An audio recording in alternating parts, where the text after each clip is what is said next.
Bonjour Emmanuel, bienvenue dans Biz and Pips. Oh, j'adore, bonsoir. Coucou Estelle.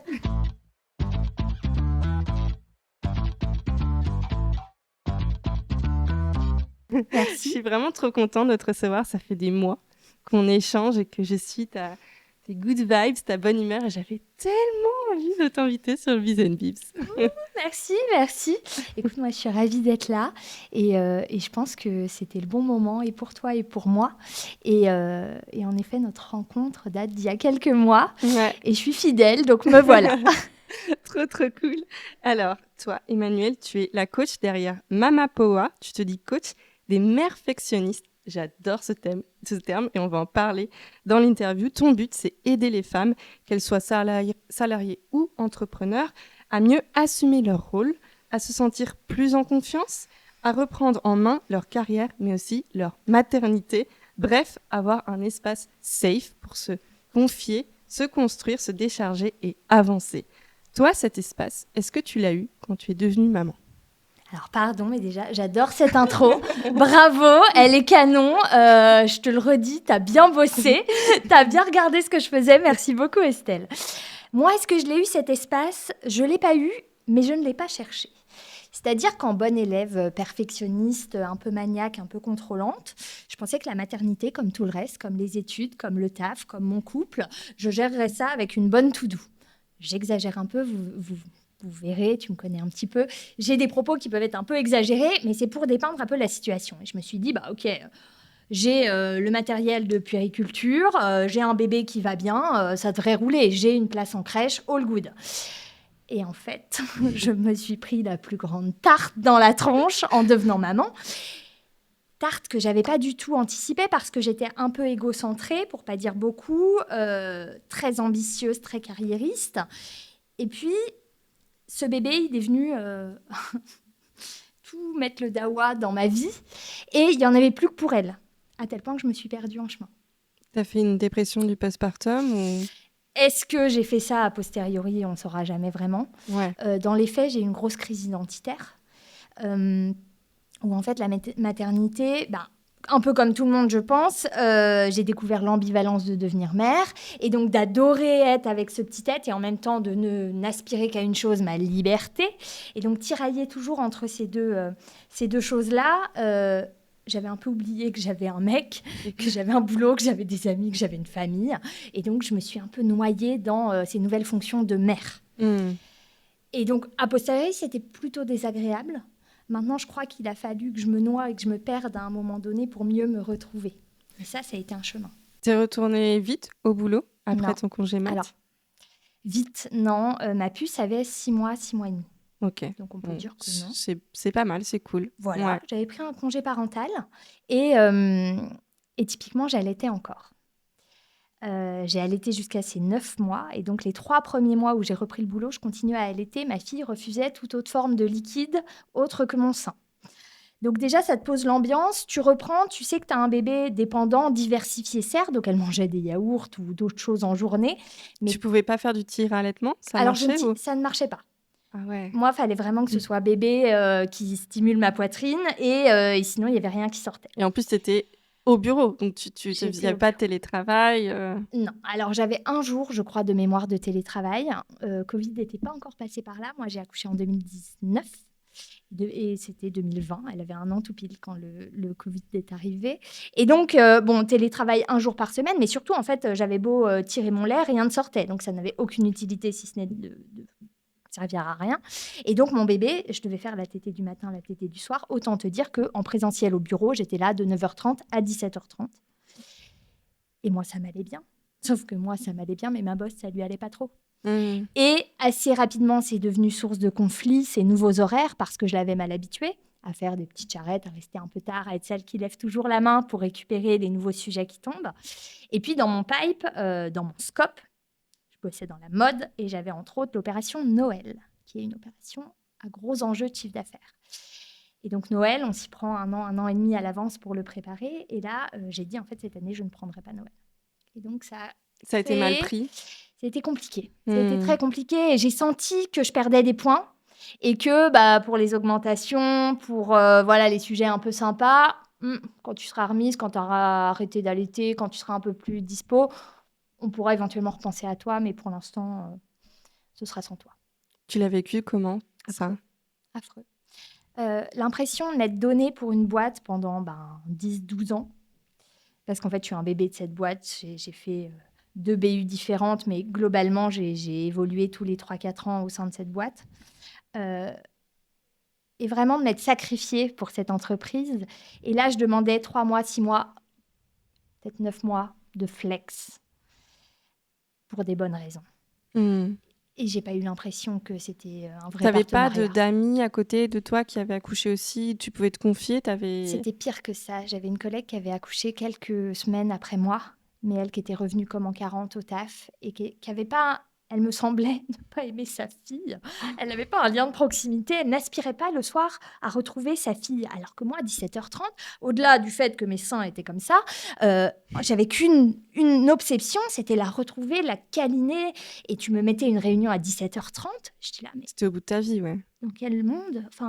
Et surtout, moi, j'étais à la pub. Et donc, il y avait des réunions de l'ordre de « Attends, là, sur ce visuel, le jaune est trop jaune. » Ah ouais, c'est insupportable, ça. T'as l'impression de perdre ton temps et toi, t'es en mode « Putain, mais moi, j'ai qu'un petit bébé, j'ai qu'un tunnel du soir. » Ouais. Et surtout, la pression de la crèche de se dire si vous n'êtes pas là pour récupérer votre enfant à 18h15, on la met au poste de police. Non. En plus, t'avais même pas le soutien de la solution de garde. J'avais leur soutien, mais ils avaient leur contrat à eux et ils devaient libérer tout le monde à 18h30. Et ton mec pouvait pas... mon mec, gros job, pareil. Donc, il y allait.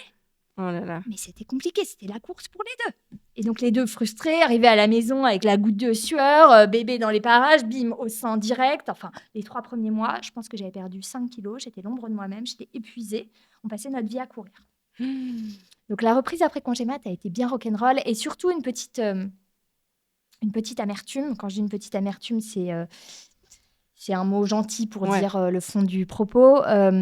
Ma boss, la première fois que je lui ai dit, en fait, je continue d'allaiter parce que j'ai pas le choix, parce que ma fille refuse de prendre toute autre forme de boisson que mon sein, et que je lui explique du coup mes nouveaux horaires et mes nouvelles contraintes, elle me dit ça va pas le faire. Et elle sort de la salle et elle me laisse comme ça. Et cette petite phrase, en fait... Non, mais c'est horrible parce que toi, tu as déjà ton cœur de maman qui est tiraillé. Tu cherches absolument un soutien et là, ça glisse. Ouais, t'en trouves pas, quoi. Non. Donc, ça a été waouh. T'es restée combien de temps, du coup, après ça? Eh bien, après, tu vois, je suis revenue. Donc, ça, c'était octobre 2019. Grand soulagement pour moi, le Covid est arrivé. Et donc, en fait, tu vois, j'ai fait 6 mois.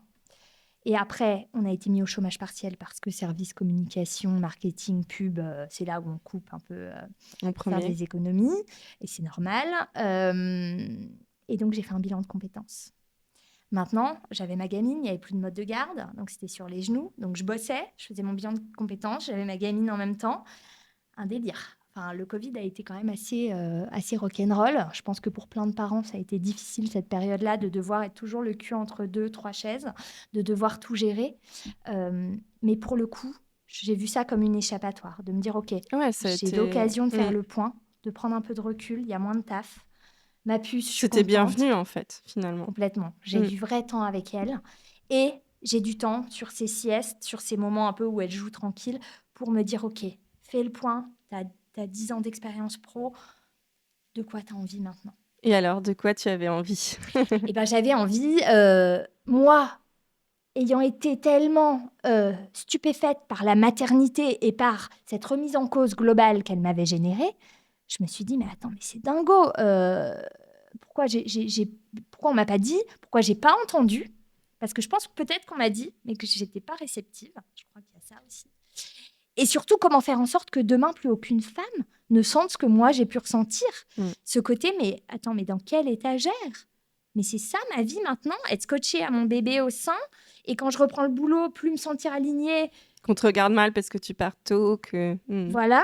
Alors que moi, j'aspirais aussi à retrouver intellectuellement des échanges un peu plus nourrissants que ce babubi bobu. Enfin, voilà, pour la faire courte.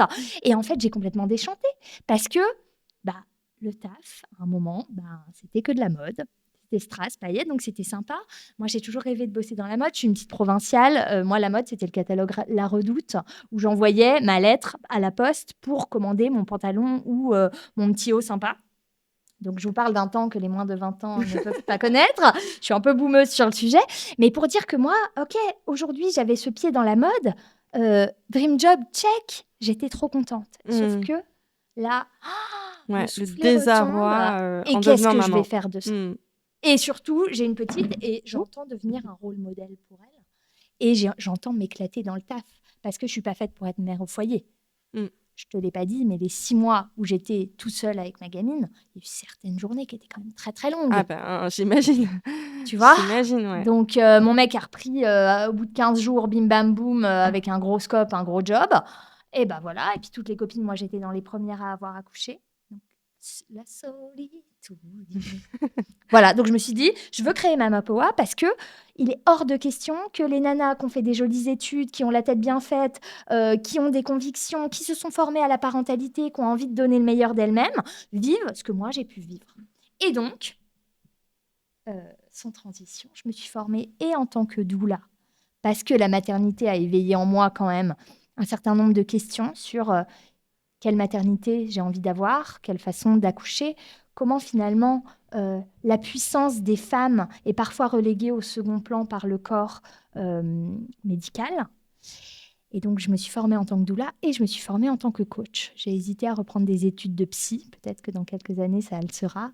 Mais moi, je suis quand même très solution-oriented. Et je me suis dit, OK, le coaching, c'est cool parce qu'aujourd'hui, tu viens, tu as tes casseroles, tu as tes galères. Demain, qu'est-ce que tu mets en place pour passer au-delà? Le psy, c'est un autre travail qui demande aussi 5 ans d'études. On n'est pas du tout sur le même type d'accompagnement. Néanmoins, c'est drôle, on m'appelait la psy de la pub. Mes collègues m'appelaient comme ça et j'avais, je me souviens, à côté de moi un fauteuil qui pouvait permettre de s'allonger. Et j'avais des collègues qui passaient de temps en temps en disant, t'as 5 minutes, là, il faut que je te raconte un truc. Et j'entendais la vie de certains collègues qui avaient du besoin voilà, de s'alléger et qui repartaient plus légers. Et moi, j'ai trouvé beaucoup de sens toujours à écouter les gens. Tu t'es formée à quelle technique de coaching? Parce qu'il y en a plusieurs, il y a PNL, il y en a pas mal. Alors moi, j'ai touché un peu de PNL. D'ailleurs, j'aimerais bien encore me former là-dessus parce que je trouve que cet outil est d'une puissance incroyable. Ouais. Mais en fait, j'ai suivi une école qui proposait de nous initier à différentes techniques. Donc, je ne suis pas une experte en une technique. J'ai plein de techniques. Je m'en suis aussi inventée à moi à force de pratiquer. Mais le gros sujet du coaching, c'est de savoir écouter, de savoir questionner. Et en fait, c'est ça la puissance du coaching, c'est surtout de dire... Je ne viens pas te filer ce qui a marché pour tel ou tel client comme ça. Allez, c'est pour moi, parce que ce n'est pas sûr que ça marche pour toi. En revanche, si déjà on arrive à comprendre pourquoi tu penses ça, quels sont tes freins, quelles sont tes croyances, là où tu bloques ou là où tu répètes sans cesse les mêmes schémas, une fois qu'on a débunké ça, en fait, tu t'allèges d'un poids et tu deviens audacieuse et tu deviens enthousiaste. Qu'est-ce que tu voulais offrir aux femmes et aux mères quand tu t'es lancée? Je voulais leur faire des câlins à distance. Je voulais qu'elles comprennent qu'elles étaient puissantes, qu'elles étaient précieuses. Et qu'on aura toujours tendance, et elles auront toujours tendance à pointer ce qu'elles ont mal fait, ce qu'elles n'ont pas bien fait. Alors qu'en fait, 90% du temps, elles déchirent. Et en fait, tout ce mouvement Mama Powa, oui, là, à court terme, c'est du coaching. Demain, il y aura un spectacle. Après-demain, ça peut être un média d'émancipation féministe. En fait, je vois ça comme un collectif. C'est Mama Powa, c'est la puissance des femmes. Et il n'y a pas un côté guerrier ou... parce que puissance, ça peut être associé peut-être à de l'arrogance ou à quelque chose d'un peu vindicatif. Ouais. Voilà.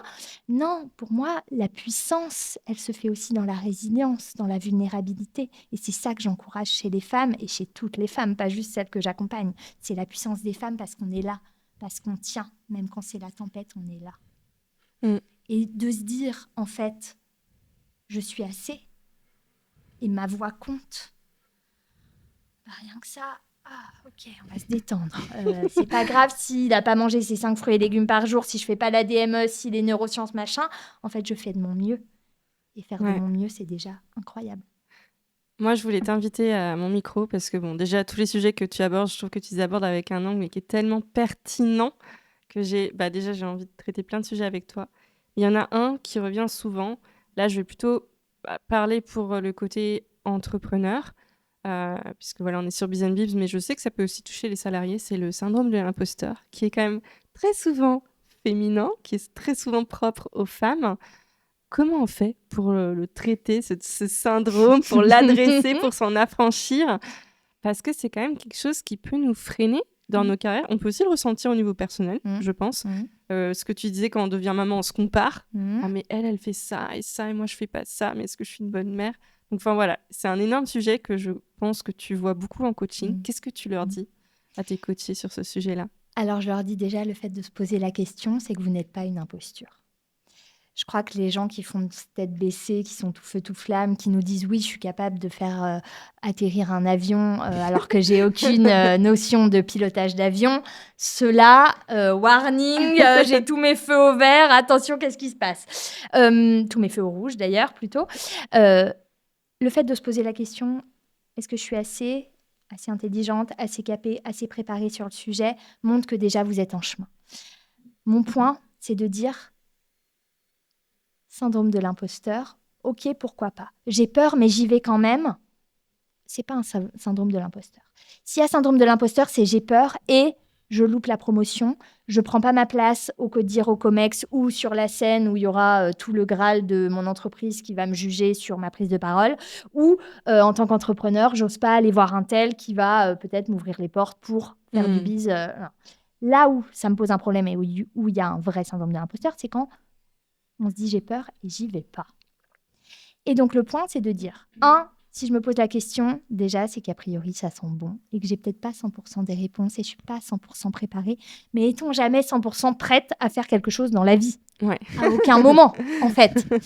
Et surtout, je crois que l'imposteur, alors, il y a beaucoup de sujets. On pourrait le disséquer dans tous les sens. L'imposteur, il met beaucoup trop d'importance à la vie des autres. Qu'est-ce que les autres vont en penser? Mais parce que l'imposteur, il n'est pas fichu de savoir sa valeur, de connaître ses qualités, d'identifier ses compétences. Donc, il s'en remet sans cesse à la vie extérieure. Sauf que la vie extérieure, il faut être sacrément ancré pour être capable de faire un super feedback à quelqu'un sans se dire, ça remet en cause, peut-être que moi, je ne suis pas aussi bon. Et souvent, typiquement, il y a peu de bons managers.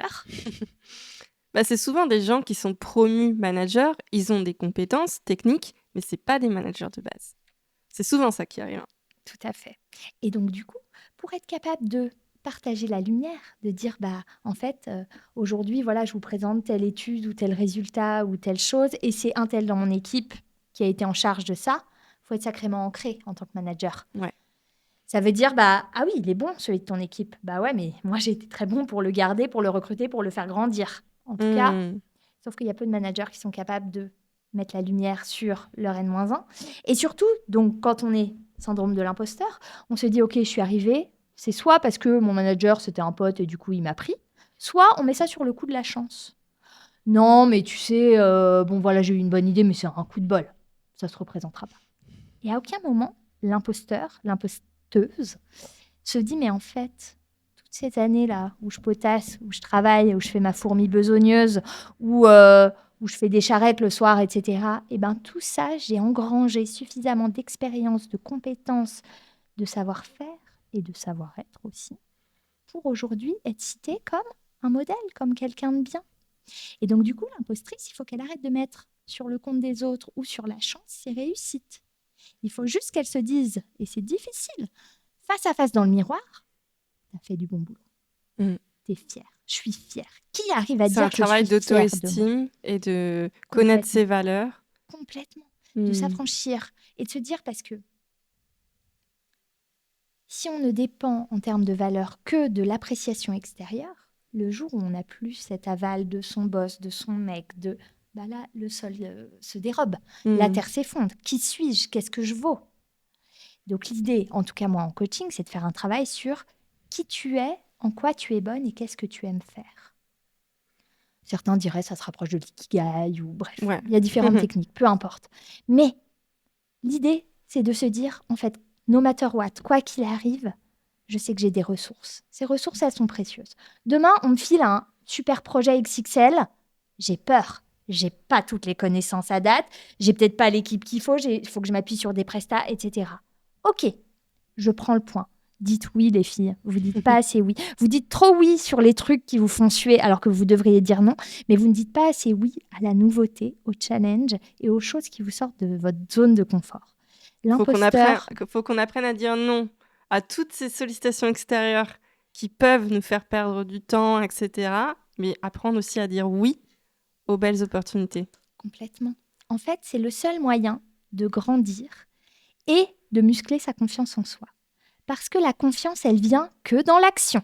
Elle vient pas dans tous les scénarios qu'on se fait dans la tête de hypothèse 1 et si ça marche, hypothèse 2, hypothèse 3. Non, c'est en se frottant au réel, en mettant en place des choses, en se plantant.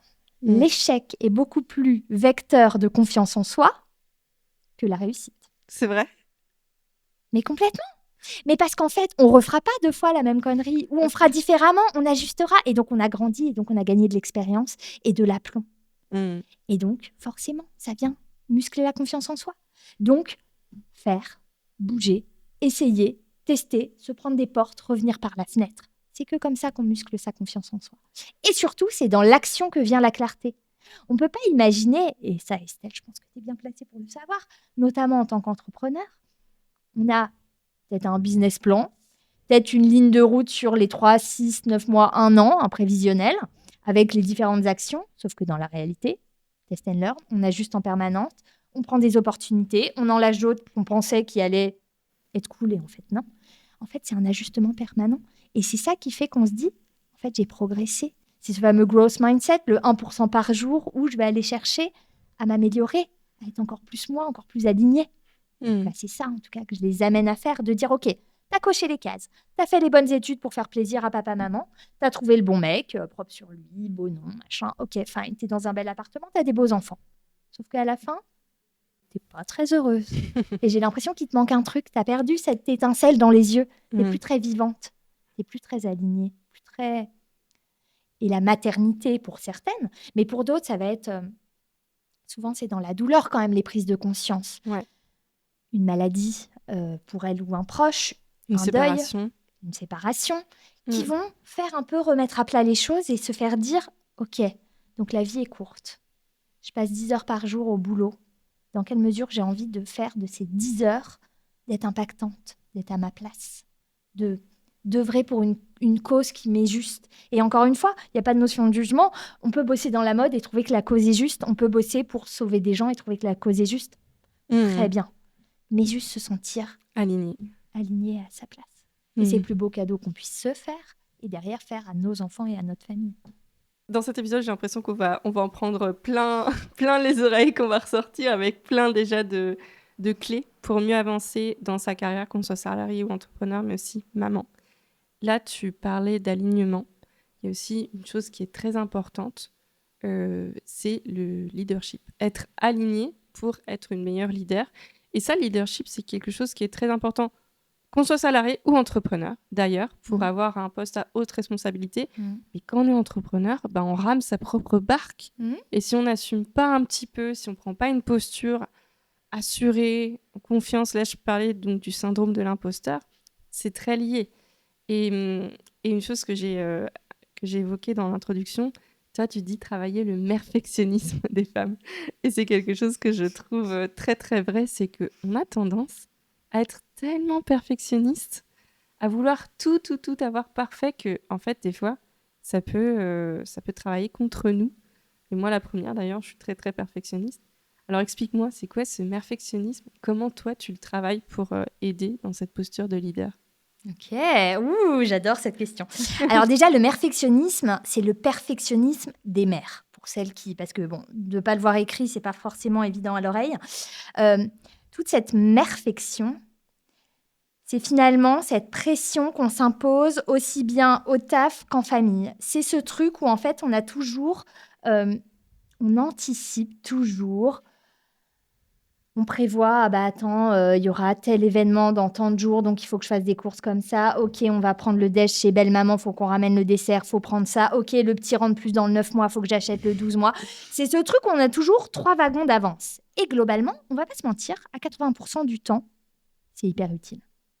Parce que c'est ce qui fait qu'on a eu les jolies études, on a eu le joli taf, on a eu le joli mari, on a les jolis enfants et la baraque tourne quand même pas mal. Sauf qu'à un moment, jusqu'à quel point ça nous sert ? Ce côté contrôle fric, le détail, la to-do, on tient tout, on gère tout, on est la charge chef mentale d'orchestre de de dingue. ma boule. Ouais. Donc en plus, il y a un petit parfois caillou dans la chaussure, c'est là où on peut vriller complètement.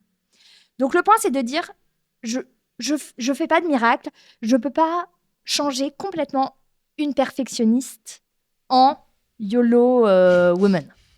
Non, ça n'arrivera pas. En revanche, c'est de se dire, ok, c'est quoi mes priorités dans la vie ? Et juste de faire le point et de se dire, en fait, pour moi, je suis maniaque, mais en fait, je me rends compte que je suis maniaque sur des trucs, mais d'autres trucs, je le fais plus par habitude ou parce que, en fait, j'ai toujours vu ma mère, mon père, mon entourage qui m'encourageaient à faire ça. Et donc de questionner, est-ce que c'est important pour moi aujourd'hui dans ma vie ? Est-ce que ça me soutient ou est-ce que ça me plombe ?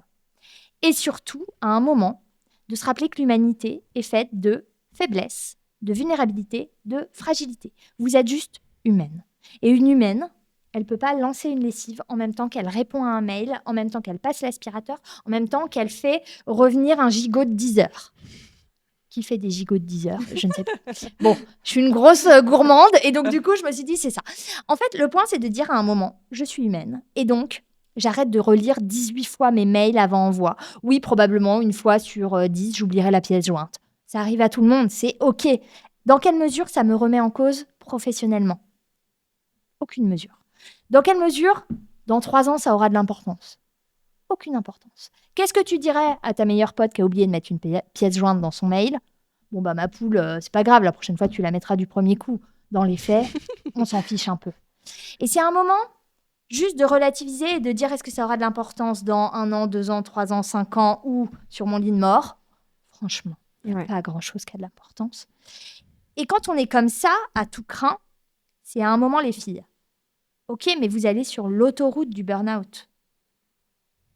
Est-ce que je vous souhaite ça ? Non. Est-ce que vous souhaitez ça ? Non. Et donc, du coup, avant qu'il soit trop tard, comment on peut remettre un peu à plat les choses ? Évidemment, bon, j'enfonce des portes ouvertes, mais je pense qu'une discussion avec un +1 est nécessaire.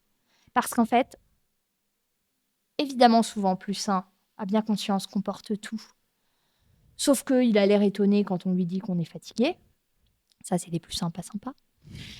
Soit il a un peu moins conscience parce qu'en fait, on le fait en loose day, tout se fait automatiquement. Bah, bizarrement, attends, mais la lessive, j'ai rien vu, c'est déjà rangé. Et du coup, il est en mode, bah oui, mais tu le fais déjà, donc je le fais pas. Voilà. Ouais, c'est souvent ce discours-là. Et donc, le point, c'est juste d'informer, dans un premier temps. Ah bah tiens, et ne serait-ce que d'avoir un merci. Merci d'avoir rangé le linge. Merci. Ouais, c'est vrai. En fait, rien que ça, ah bah je suis reconnue, je suis Je trouve valorisée. que nous, on a tendance à dire merci, et eux, non. Ça dépend. Encore une fois, je suis pas Jean-Michel à 100% cliché, mais en tout cas, quémander un merci me semble juste basique, énorme et attendu. Maintenant, vous n'êtes pas la seule en charge de la maison et dans quelle mesure vous pouvez onboarder votre mec, vos enfants, pour que chacun fasse à la hauteur de ce qu'il est capable de faire, parce que vous n'êtes pas l'intendante en chef de la baraque. Et ça, à un moment, peut-être qu'il y a quelques années, on en tirait une certaine fierté, encore que je ne sais pas. Aujourd'hui, ce n'est pas du tout valorisé socialement. Et juste, vous allez vous épuiser. Et donc, si à un moment, vous avez envie de faire une carrière et de vous éclater professionnellement, vous ne pourrez pas être sur tous les fronts.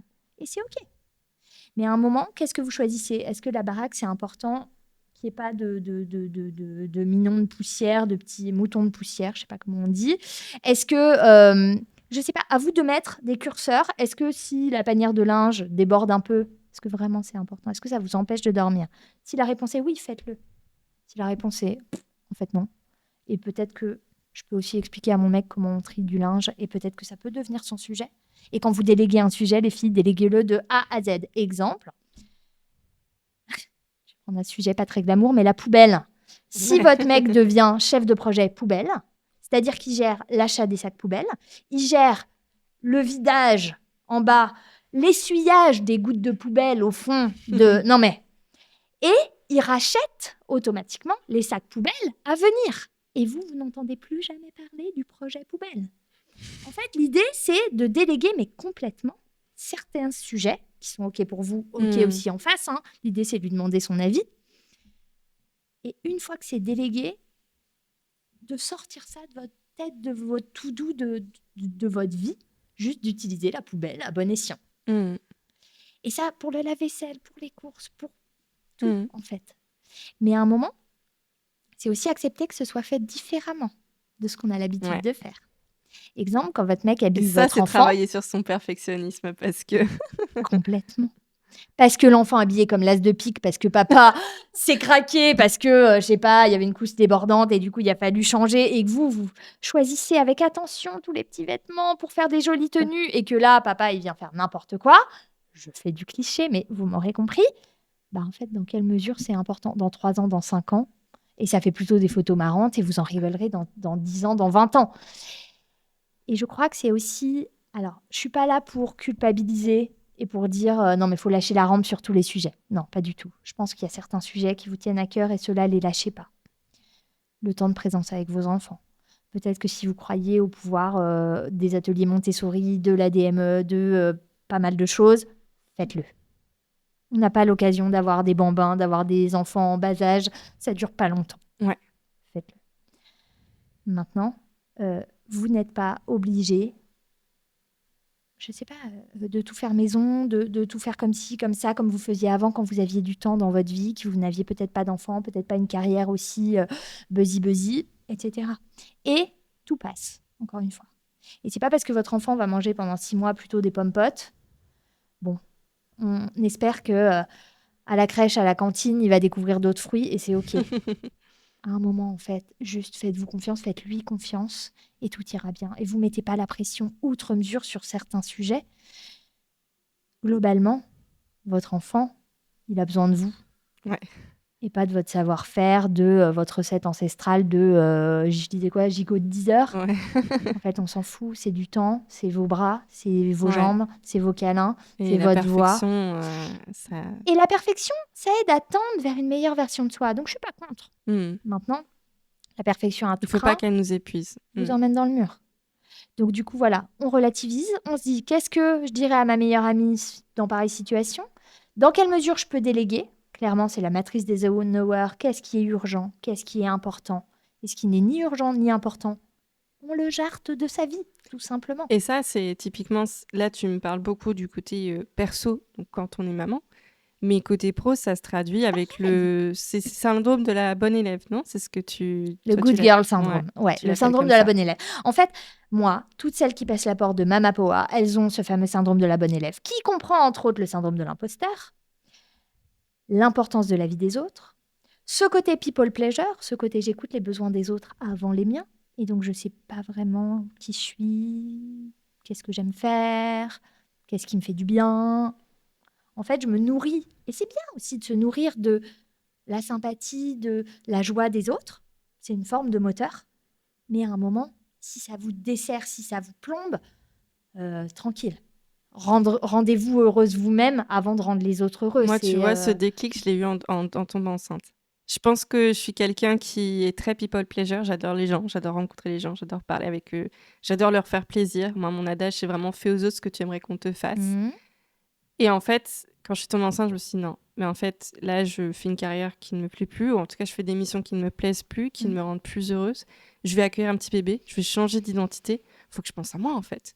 Là, j'ai eu un sentiment d'urgence en mode, il faut que je pense à moi pour être alignée, moi, avec qui je suis et pouvoir donner cet amour à ce petit bébé parce que je suis déjà épanouie. Je suis déjà sur une base épanouie. Et ça, effectivement, c'est... Et j'ai toujours été très bonne élève. Donc, tu vois, moi, c'est Hermione Granger, le cliché. Donc ça, ce syndrome, je l'ai vécu vraiment de plein fouet. Alors, concrètement, comment est-ce qu'on fait pour s'en affranchir quand on est, en plus, du coup, entrepreneur? Alors, déjà, on pose des limites. On ose dire non. Non à ce qui ne nous fait pas vibrer. Non à ce qui nous prend de l'énergie et qui ne nous rapporte rien. Je ne suis pas en mode rentabilité à tout prix de toutes les actions, mais qui ne nous rapporte rien, que ce soit émotionnellement, financièrement, peu importe. On n'est pas là pour perdre du temps. Je crois que la maternité, ça précipite dans le temps, en fait, mais compté. Le temps défile encore plus vite qu'avant. Et donc, du coup, mon temps est précieux. Et donc, qu'est-ce que je fais de ce temps? Si je laisse 8 heures par jour la prunelle de mes yeux à un mode de garde, je vais rentabiliser mon temps. Et donc, c'est de dire, en fait, ces réunions-là où pendant 2 heures, on se regarde dans le blanc des yeux, moi, c'est plus OK pour moi. Dorénavant, ce sera une demi-heure et on a un ordre du jour et on sait ce sur quoi on doit trancher, peut-être même avant la réunion, histoire que tout le monde s'aligne un peu et qu'on tranche en réunion. Donc, poser ses limites, oser dire non. La maternité, et on rejoint en fait ce leadership, c'est aussi de devenir plus congruent. Avant, notre tête pouvait dire « Ah non, mais attends, je vais prendre un exemple. Je crois qu'on est cette génération où, au début, dans nos carrières, on n'hésitait pas à faire des photocopies, à ramener le café, parce qu'on savait qu'on allait fréquenter quelqu'un qui peut-être allait nous transmettre ses traits d'esprit, sa réflexion, sa prise de hauteur. Et donc, on acceptait des menus besognes, parce qu'on savait que c'est comme ça qu'on allait progresser et grandir. Je crois que la génération derrière nous, ils se font un peu moins chier. Est-ce qu'ils ont raison? Est-ce qu'ils ont tort? Il y a débat. Je crois que sur la forme, il y a des trucs qui seraient un peu perfectibles. Mais je pense qu'on a beaucoup à s'apprendre entre les générations. Les boomers, les X, nous, on est plutôt les Y. Et après, les Z, là, ils ont mis un bon coup de pied dans la fourmilière. Mais je pense que les Z, les X et du coup les Y, nous qui sommes entre les deux, on a pas mal de choses à s'apprendre. Mais du coup, c'est de dire, nous, on était peut-être un peu trop taillables et corvéables. Ça nous a mené à une génération burn-out. Ouais. Je pense vraiment qu'à un moment, on s'est dit, quand en plus on a un profil bon élève, et que ça nous a servi à l'école, parce que tu apprends bien tes leçons, tu fais ce que le maître demande, tu as la bonne note. Ça roule, c'est facile, les codes sont clairs. En entreprise, tu fais ce qu'on te demande, tu le fais bien, en fait c'est normal, c'est un attendu.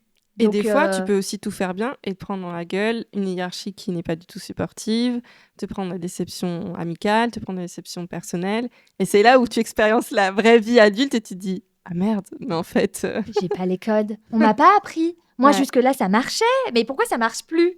Et donc, du coup, la bonne élève, elle est super frustrée parce que son pote ou sa copine un peu plus YOLO ou un peu plus à la cool, qui gravit les échelons, qui devient manager, qui prend les augmentations de salaire. Et elle, la fourmi besogneuse, mais qui la ramène jamais, qu'on voit jamais à la machine à café, qui fait jamais les soirées, etc., on la garde en fait sous le coude. Elle reste toujours une numéro 2. Comment on fait alors pour assumer ce leadership? On se montre congruente. On dit ce qu'on pense ce qu'on fait. La parole, la pensée, les actions doivent être alignées. C'est-à-dire qu'on devient prévisible, mais on devient aussi celle qui ose parfois se mettre en marge d'une décision qu'elle peut contester parce qu'elle va dire, selon moi, c'est pas OK pour telle raison. Et donc, elle devient une voix qu'on commence à écouter, qui avant faisait et qui maintenant va dire je suis pas d'accord. Et là, au début, ça fait bizarre pour un manager qui aura eu l'habitude d'avoir eu une bonne élève docile. Donc, c'est d'oser dire non, ça ne me convient pas ou non, moi, je suis pas d'accord avec vous. Ensuite, c'est de pratiquer la vulnérabilité et d'oser dire en fait, là, j'ai pas la réponse. Je prends le point, je sais pas, mais... Ce qui est d'ailleurs une très bonne chose à faire pro, mais aussi avec ses enfants. Parce qu'il y a un âge où ils posent tellement de questions. Et j'en ai entendu parler justement dans un épisode sur l'éducation. C'était dire « je ne sais pas ». Je n'ai pas toutes les réponses. Déjà, c'est une très bonne posture à adopter face à son enfant pour lui prouver qu'on n'est pas le parent tout supérieur qui connaît tout. Ouais. Et je vais enquêter et je reviens vers toi plus tard. Mais complètement. Parce qu'en fait, il y a aussi un côté, c'est pas du flan. En fait, quand tu nous dis que tu vas le faire comme ci, comme ça, OK, j'ai un professionnel en face de moi sur lequel je peux m'appuyer, je sais qu'il maîtrise. Et quand tu nous dis, je ne sais pas, mais j'ai envie de faire preuve de curiosité, de dire, j'ai la dalle, j'ai envie de creuser le sujet. Et ça, c'est une posture dans l'entrepreneuriat comme dans le salariat qui est globalement valorisée. De se dire, OK, je suis pas dans ma zone de confort, là, les gars, mais et tu mens pas, en plus, tu es très honnête. Donc ça, c'est... Complètement. Et de dire, en revanche, donnez-moi telle ressource qui sont peut-être plus capés sur le sujet et du coup sur lesquels je vais m'appuyer. Moi, j'ai une vision, eux, ils ont peut-être une expertise et ensemble, on peut faire des étincelles. Je crois que c'est de se montrer honnête, congruent, de poser des limites, d'être assertif. Assertif, on en parle toujours, on ne sait jamais vraiment ce que c'est. Je crois qu'on a tous un peu des formations sur l'assertivité.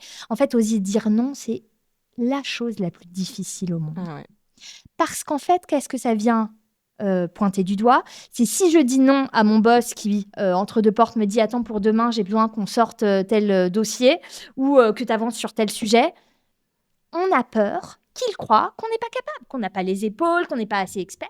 Et donc, syndrome de l'imposteur qui revient, qui dit « Mais attends, mais il va se rendre compte qu'il a fait un mauvais recrutement, que je suis une arnaque, que je suis pas capable. » Mais ça, c'est juste l'histoire qu'on se raconte dans notre tête. Je crois que notre boss, il est tout à fait capable d'entendre « Écoute, là, je suis sur un autre sujet. Soit tu me le dépriorises et donc je me mets sur ta nouvelle urgence, soit ça devra attendre demain. » Et c'est aussi votre rôle de professionnel et de leader de dire « En fait, là, ça tient pas. Dans la liste, ça passe pas. Donc, soit tu me dépriorises autre chose, soit t'attends demain et on en parle demain. Et je serai peut-être aussi plus dispo qu'à 18h entre deux portes. » C'est à vous aussi, à un moment, sauf dans des jobs où vous sauvez des vies, mais globalement, dans plein de jobs, on n'est pas à la demi-journée. Et c'est de dire, de postponer et de dire, là, attends, je finis le sujet, on se prend un point demain matin. Et là, toutes les forces en présence, on les aligne pour te tomber le sujet. À 14h, tu auras le document dans ta boîte mail. Mais c'est d'oser dire, non, là, c'est le timing que tu m'imposes, c'est pas OK pour moi. En revanche, moi, je te propose une porte de sortie qui est ça. Tu prends pas. Et après, il y a une négo. C'est-à-dire que c'est le jeu. Donc, si vraiment il y a une top prio qui doit passer en comex demain matin, première heure, évidemment, vous allez tout lâcher et il va vous dire dépriorise ou je fais ton truc et mets-toi sur ce sujet-là. Mais c'est d'oser dire stop.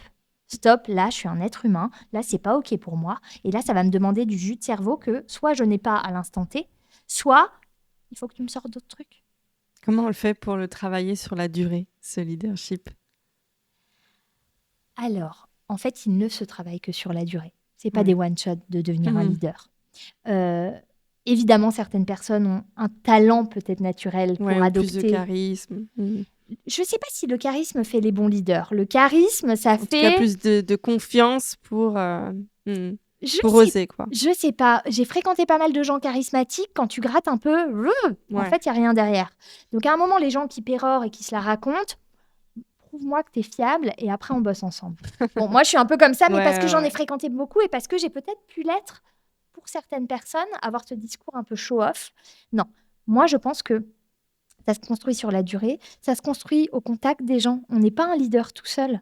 Enfin, ou alors on est dans sa tour d'argent, mais bon, idéalement, c'est d'aller se frotter aux expertises des uns des autres. Et surtout, un leader, il accepte de pas forcément avoir la vision claire et la vision juste. Il va prendre la température auprès des experts. Et le leader, s'il est vraiment bon, il s'entoure bien. Et il s'appuie sur des gens qui, pour certains, ont même plus de connaissances sur certains sujets que lui. Mais l'idée, c'est qu'il arrive à fédérer, à enthousiasmer derrière sa vision, derrière son idée, sa manière de faire. Et ça va aussi par les temps informels. Parce que le leader, c'est pas celui qui bosse 12 heures par jour comme ça. Non, peut-être que il arrive à organiser des déj de temps en temps avec son équipe pour créer du lien ou des événements un peu informels, mais sincères. Pas où tout le monde se force à être là et se fait des risettes alors qu'ils ont envie de mourir et juste de rentrer chez eux. Oui, il y en a aussi qui n'ont pas envie d'assumer cette posture de leader. Bien sûr. Et c'est tout à fait OK. Bien sûr. Parce que le leader...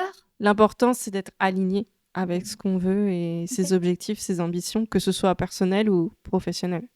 Et ce qui m'amène du coup à la notion de réussir sa vie. J'allais te la poser, cette question. Pour toi, c'est quoi une vie réussie ? Alors, pour moi, personnellement, mais aussi d'expérience, toutes celles que j'observe, globalement, je te dirais que 99,99% des gens, ça réside dans un équilibre entre j'ai pu m'éclater professionnellement, j'ai pu être présent pour ma famille à des moments clés et avoir noué des liens forts, avoir créé des souvenirs, me sentir faire partie d'un tout. C'est la pyramide de Maslow. On a besoin de se sentir appartenir à une team, à des collègues, à une famille, à un groupe d'amis. On n'est rien tout seul. On est triste tout seul. Et je crois que c'est aussi le malheur de notre société individualiste aujourd'hui, c'est que, en fait, on est de plus en plus seul et juste le noyau familial ne nourrit pas. On dit qu'on est la moyenne des 5 personnes qu'on fréquente le plus, mais sortons de chez nous, voyons des gens, rigolons, détendons-nous. Et je crois qu'on est de plus en plus stressé, qu'on dort de plus en plus mal, justement parce qu'on est de plus en plus seul. Bon, ça, c'était ma petite parenthèse. La réussite dans la vie, c'est un équilibre entre je me suis éclatée professionnellement, j'ai eu du temps en famille et j'ai assouvi mes envies personnelles. J'ai escaladé le Kilimandjaro, j'ai fait le GR20, j'ai fait Saint-Jacques-de-Compostelle. En fonction de ses appétences, très bien. À 90 ans sur son lit de mort, qu'est-ce qu'on regrettera ? je suis pas sûre qu'on regrette les points avec Monique de la Conta qui duraient 2 heures et on avait envie de mourir. En revanche, oui, on regrettera De ne pas avoir de assez ne pas passé avoir de été temps. là auprès des siens. Et ça, d'ailleurs, c'est très bien. Je ne sais pas si tu l'as lu, c'est un peu glauque. Une Australienne, Bronnie Ware, une infirmière en soins palliatifs, a écrit un bouquin en disant les 5 plus grands regrets des personnes en fin de vie. Le premier, c'est j'ai trop travaillé et pas assez vécu. Et le deuxième, c'est j'ai trop fait ce qu'on attendait de moi et pas ce que moi j'avais envie. Tu leur dirais quoi à la génération de femmes et de mères qui nous écoutent, qui ont la trentaine comme nous, qui peuvent être entrepreneurs, salariés? Tu leur dirais quoi? Bravo! Non mais les meufs, vous êtes des oufs. Donc déjà, bravo. Bravo pour tout ce que vous faites. Mais surtout, j'aimerais qu'on s'affranchisse un peu de l'ère de la performance. Parce que seul ce qu'on fait est valorisé. Moi, j'ai envie de dire bravo pour ce que vous êtes. Vous êtes une femme, vous êtes une mère, vous êtes une amie, vous êtes une amoureuse. Parfois, vous êtes une aidante. Vous êtes une sœur. Vous êtes tout ça. Et tout ça, vous assurez grave. Et donc, juste relevez la tête, relevez le menton. Soyez fiers de vous, les meufs. Ça, c'est le temps 1, ce que je leur dirais. Deuxièmement, Mama Poa, vous êtes puissante. Et vous êtes puissante, et en fait, finalement, vous êtes souvent votre première barrière et votre plus grosse barrière. Faites le point, dites-vous de quoi vous avez envie, et tendez vers la vie qui vous appelle. Arrêtez de faire ce qu'on attend de vous, de cocher les cases. Écoutez-vous, faites le point, si besoin, faites-vous accompagner, coucou, je suis là. Mais vous méritez d'avoir une vie apaisée, épanouissante, et vous vous sentez à votre place. Il n'est jamais trop tard. Et même, j'ai des mères qui ont les enfants qui partent du foyer, elles ont pas loin de 60 ans. Et c'est difficile aussi de se retrouver avec son mec qui est plus près de la fin que du début, de se dire les enfants s'en vont. Moi, dans tout ça, j'ai tenu la baraque tant bien que mal pendant 30 ans de ma vie. Et là, je suis à un nouveau tournant. Et qui suis-je? Et à 60 ans, on a encore des rêves et des envies. Et on a encore le temps d'en réaliser. Donc, il n'est jamais trop tard. Votre bonheur est plus important que tout le reste. Tellement vrai. Et je crois que tu as une super proposition, solution pour les mamans qui nous écoutent, qui aimeraient retrouver un petit peu plus d'alignement, qu'elles soient perdues au niveau personnel, au niveau professionnel, avec une Mama Week qui arrive en novembre. Oui. Alors ça, c'est un événement. Je suis trop contente. En fait, je me suis dit, je vais m'entourer de la crème des entrepreneuses, chacune dans leur domaine. Donc, j'ai une prof de pilates, j'ai une experte beauté, j'ai une experte mode, j'ai une experte organisation, rangement, j'ai une experte mindset, j'ai une experte de prise de parole en public. Bref, que des stars. Et donc, c'est 10 nanas, à nous 10, on forme un gang qui lead, je dis que des mots en anglais, c'est une horreur, qui va du coup vous donner 10 masterclass pendant 7 Mama Week, où vous repartirez avec des conseils, surtout des good vibes. Et surtout, on arrive fin novembre, c'est la semaine du 17 au 21 novembre. Avant de se faire rouler dessus par le calendrier de l'Avent, le marathon de Noël, la course des Pères Noël et tutti quanti, c'est un temps pour vous. Il y aura des masterclass globalement à 11h45, 13h ou 15h. Ça, c'est pour toutes les mères, c'est pas que salariés ou entrepreneurs. Oh, mais toutes les femmes. Toutes les femmes. Toutes les femmes qui ont envie de s'intéresser. Il y aura un cours de pilates. Moi, je vais donner une masterclass sur le syndrome de l'imposteur. Il y aura une énergéticienne naturopathe qui va nous donner toutes ces astuces immunité pour lutter contre les maux de l'hiver. Bref, il y aura plein de trucs, de sujets à picorer. Vous venez à toutes, si vous êtes aficionada, vous venez picorer une ou deux masterclass. C'est sur inscription. Tu mettras le lien en dessous. Ouais, avec plaisir. Merci beaucoup de faire la pub de la Mama Week. Mais c'est mon premier événement, mon premier sommet que j'organise en ligne. Donc là, c'est toute une tringlerie en termes d'outils.